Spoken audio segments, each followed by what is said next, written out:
और मेरे नेता बैरिस्टर साहब का धन्यवाद कि उन्होंने एक मजदूर किसान के बेटे को मौका दिया और उनके साथ कई मंत्री काम कर रहे हैं और मैं एक मजदूर किसान का बेटा उन सबके बीच में संघर्ष कर रहा हूँ। ठेकेदार उन भाजपा के ठेकेदार को टेंडर दिए जाते हैं, ठीक है, वो मात्र 2 मीटर शुरुआत 2 मीटर और लास्ट में बनाते हैं, बाकी उसके बाद कहानी खत्म। इंटर कॉलेज चला रहा है, प्राइवेट स्कूलों के लिए तो एनओसी बनी, लेकिन सरकारी स्कूलों का कभी कोई निर्माण नहीं हुआ। इसके लिए कोई गरीब का बेटा पढ़ना ले, उनके बच्चे तो पढ़ते हैं गलगोटिया अमेठी में, गरीब का बच्चा सरकारी में पढ़ता है जहां वहां सीटें तो होती हैं, मान लो सपोज 100 और बच्चे होते हैं 200, बैठने तक के लिए व्यवस्था नहीं है। सिर्फ पॉलिसियां पेपरों में बनती हैं, गरीब के घर तक पहुंचती नहीं है। आयुष्मान जो कार्ड बन रहे हैं वो अच्छी बात है, वो किन अस्पतालों में जा रहे हैं? हमारी योजना, हमारा अधिकार है, हम टैक्स पे करते हैं, लेकिन सरकारी से अस्पताल तो सुधार लो जनाब। अगर गलती से किसी की बाईपास सर्जरी हो जाए तो प्राइवेट में जाकर देखो, वो 10 लाख से कम नहीं बैठती। उपचुनाव की तारीख तय हो चुकी है। हर एक पार्टी ने अपने अपने प्रत्याशियों को विधानसभा क्षेत्र में उतार दिया। हर एक अलग अलग मुद्दे लेकर प्रत्याशी गाजियाबाद की शहर विधानसभा सीटों पर उतर चुके हैं। रवि गौतम मौजूद है जिन्हें प्रत्याशी बनाया गया है। सीधा इनसे बातचीत करेंगे और जानेंगे कि इस बार जनता के बीच में किन मुद्दों को लेकर ये जाएंगे और जनता इन पर विश्वास क्यों करे। तो बातचीत करने के लिए हमारे साथ मौजूद है। सबसे पहले आपसे जानना चाहेंगे, आपका एमआईएम से प्रत्याशी बनाया गया है, किन मुद्दों को लेकर आप जनता के बीच जाएंगे? देखिए, पहले तो आपको धन्यवाद और मेरे नेता बैरिस्टर साहब का धन्यवाद कि उन्होंने एक मजदूर किसान के बेटे को मौका दिया और उस सीट पे मौका दिया जहां आज बड़े धनबल डबल इंजन सरकार में कई बार महानगर रहे और उनके साथ कई मंत्री काम कर रहे हैं और मैं एक मजदूर किसान का बेटा उन सबके बीच में संघर्ष कर रहा हूँ। और हमारी पार्टी संघर्षशील व्यक्ति व युवाओं को मौका देती है। आपने अब बात करी कि मुद्दे क्या होने चाहिए। मुझे डबल इंजन सरकार का कोई ऐसा मुद्दा बता दो जिसमें मैं बात ना करूं। अगर मैं विकास की बात करूं तो आपको बस मैं 10 कदम चलने की जरूरत है और जैसे आप लाइन पार करेंगे उसमें आपको खड्डे, रोड कम खड्डे ज्यादा दिखाई देंगे, ना ये पता पड़ेगा खड्डा कहाँ है रोड कहाँ है। आपने देखा होगा। लेकिन सरकार तो कह रही है ना कि हमने गड्ढा मुक्त सड़कें बना दी हैं। नहीं, गड्ढा मुक्त सड़क छोड़ना है, ठेकेदार मुक्त सड़कें हैं। ठेकेदार उन भाजपा के ठेकेदार को टेंडर दिए जाते हैं, ठीक है, वो मात्र 2 मीटर शुरुआत 2 मीटर और लास्ट में बनाते हैं, बाकी उसके बाद कहानी खत्म। टेंडर पास हो जाता है और ठेकेदार जो है वो भाजपा के लिए मजबूत हो जाता है, उसके बाद बनते नहीं है। मैं ये तो ना कर रहा हूँ, आप जाकर देखिए। उसके बाद अब आप शिक्षा की बात करेंगे तो आज भी हमारी बेटियां जो है वो कॉलेज या स्कूल नहीं पहुंच पाते हैं। एमएच कॉलेज आसपास के जिले में पहला कॉलेज है जो आज से कभी 50 साल पहले या 40 साल पहले बना था। उसके बाद कोई और इंटर डिग्री कॉलेज नहीं बना है। प्राइवेट कॉलेजों का तो निर्माण हुआ लेकिन सरकारी का निर्माण नहीं हुआ, तब की सरकारें बनती चली गई, विधायक एमपी बनते चले गए। और उसका रीजन क्या है, क्यों नहीं हुआ? जितने भी पार्टियों के एमपी एमएलए बने वो सब कहीं ना कहीं कोई अपना डिग्री कॉलेज चला रहा है, कोई अपना जो है इंटर कॉलेज चला रहा है। प्राइवेट स्कूलों के लिए तो एनओसी बनी, लेकिन सरकारी स्कूलों का कभी कोई निर्माण नहीं हुआ। इसके लिए कोई गरीब का बेटा पढ़ना ले, गरीब का बेटा शिक्षा लेकर के आगे ना बढ़ जाए। प्राइवेटों की फीस इतनी महंगी है कि आप यकीन नहीं कर सकते कि इतनी तो एक आम व्यक्ति की सैलरी नहीं होती जितनी उनकी महीने की फीस होती है। तो गरीब का बच्चा कहाँ पढ़ेगा? उसके मुद्दे की बात कौन करेगा? और जितने भी ये एमपी एमएलए बने हैं वो ज्यादातर सब भाजपा या अन्य पार्टी के लोग हैं और सब वो धनाट है।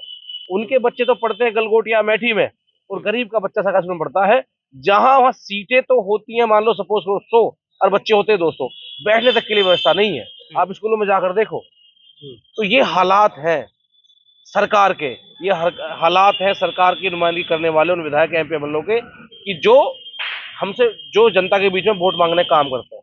आज आप देखिए, अगर अब मैं बात करता हूँ स्वास्थ्य के नाम पे, सिर्फ पॉलिसियां पेपरों में बनती हैं, गरीब के घर तक पहुंचती नहीं है। उसका रीजन क्या है? अगर कोई एमपी एमएलए बन जाता है उसको तो कार्ड बन जाता है, वो तो अपना जाकर के फोर्टिस में लौटे या किसी प्राइवेट अस्पताल में जाकर लौट जाएगा।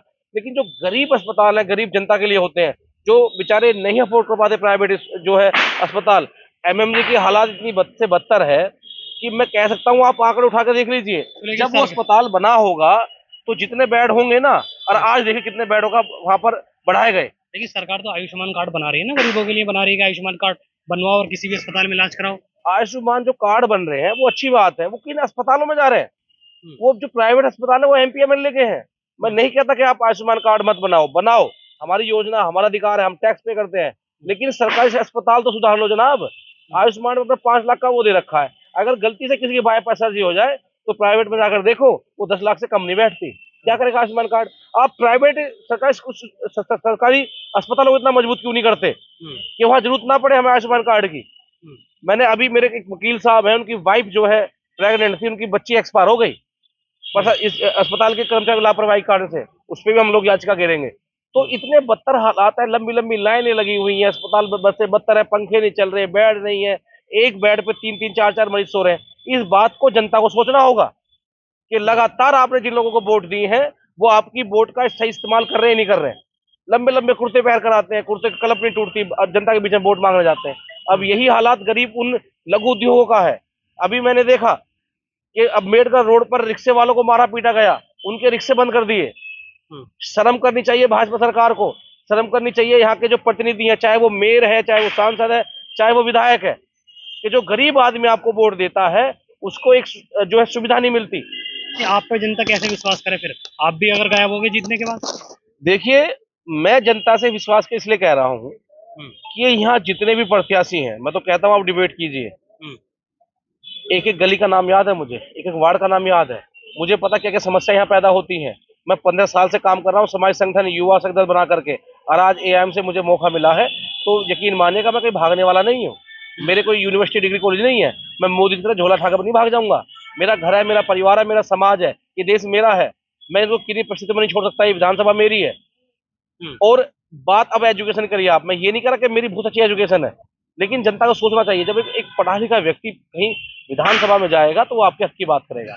अभी मैं आपको एक बात बताता हूँ, आप बागू क्षेत्र देखिए, क्रिश्चियन को लेके 25 फुटे से और आप पार निकाल जाइए ढूंढेड़ा तक, जब बारिश पड़ती है ना तो एम्बुलेंस पहुंच नहीं सकती गरीब परिवार के घर, जिसको जरूरत होती है वो खड़ी हो जाएगी रोड पे। आप बताइए, जो व्यक्ति बीमार है, बारिश पड़ी हुई है, पैरों तक पानी आ जाएगा, वो कैसे पहुंचेगा? यही हालात है फायर ब्रिगेड के। अगर कोई इमरजेंसी हो गई तो फायर ब्रिगेड गाड़ी सिर्फ हाईवे पर खड़ी हो जाएगी, लेकिन वहां तक नहीं पहुंचेगी गरीब परिवार तक जहां आग लगी है।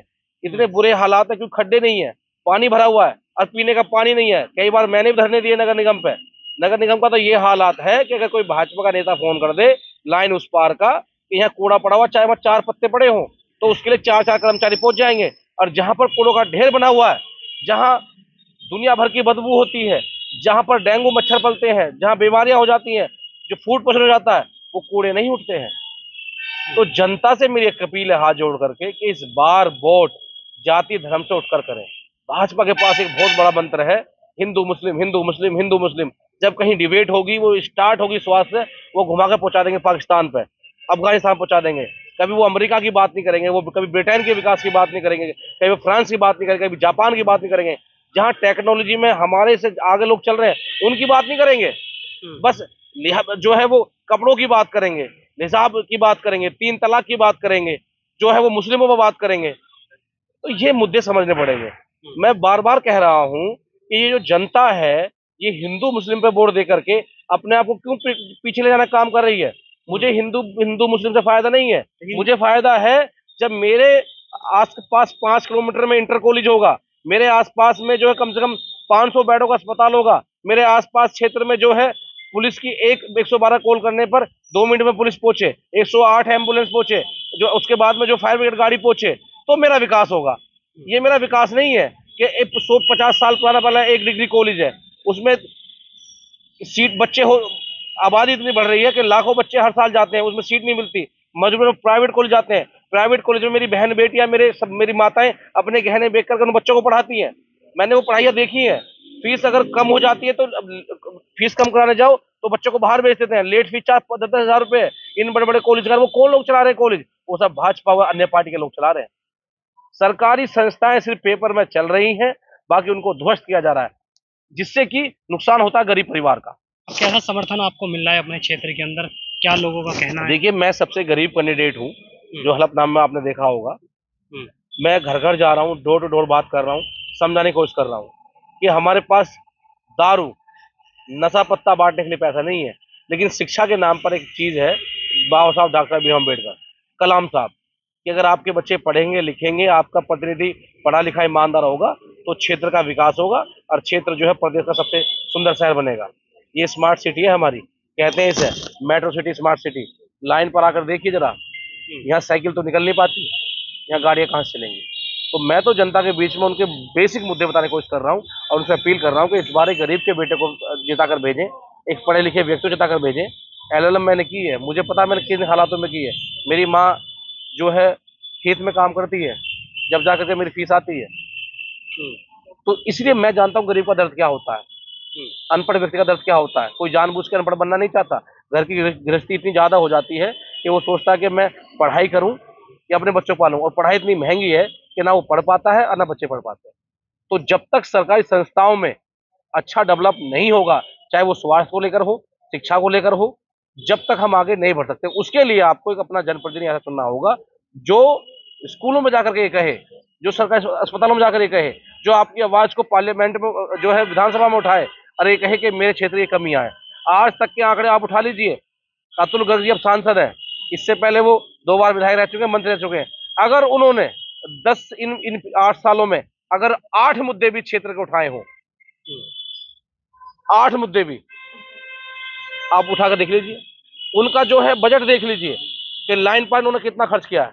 बिल्कुल नहीं किया, क्योंकि वो करना ही नहीं चाहते। वो तो विधायक सांसद इसलिए बनते हैं क्योंकि उन्होंने अपनी यूनिवर्सिटियां बनानी है, अपने प्राइवेट कॉलेज बनाने हैं, अपने अस्पताल बनाने हैं, अपने आप को मजबूत करना है। अभी जो भाजपा के प्रत्याशी हैं, क्या नाम उनका, संजीव शर्मा। मैं ये नहीं कहना चाहता, ठीक है भाई, लोकतंत्र, सबको अपना अधिकार है कि संजीव शर्मा जी एक बार ये तो बता दें कि लाइन पर लोग कितने रहते हैं, कितने वार्ड है, कितने क्षेत्र हैं, गलियों के नाम बता दें, मोहल्लों के नाम बता दें। भाजपा सिर्फ लाइन पर चलती, भाजपा सिर्फ आईटी सेल से नहीं चलती, भाजपा सिर्फ मोदी या योगी जी के नाम नहीं चलती। ठीक है, और मैं फिर कहना चाहता हूँ, बाबा साहब ने कहा, कलाम साहब ने कहा, पैगंबर साहब ने कहा कि जब तक व्यक्ति ईमानदार नहीं होगा, जब तक व्यक्ति पढ़ा लिखा नहीं होगा, किसी समाज, किसी समुदाय, किसी देश का उत्थान नहीं हो सकता। ये हमारे पैगंबर साहब ने कहा, बाबा साहब ने कहा, कलाम साहब ने कहा। और लास्ट में एक बात अपनी खत्म करता हूँ।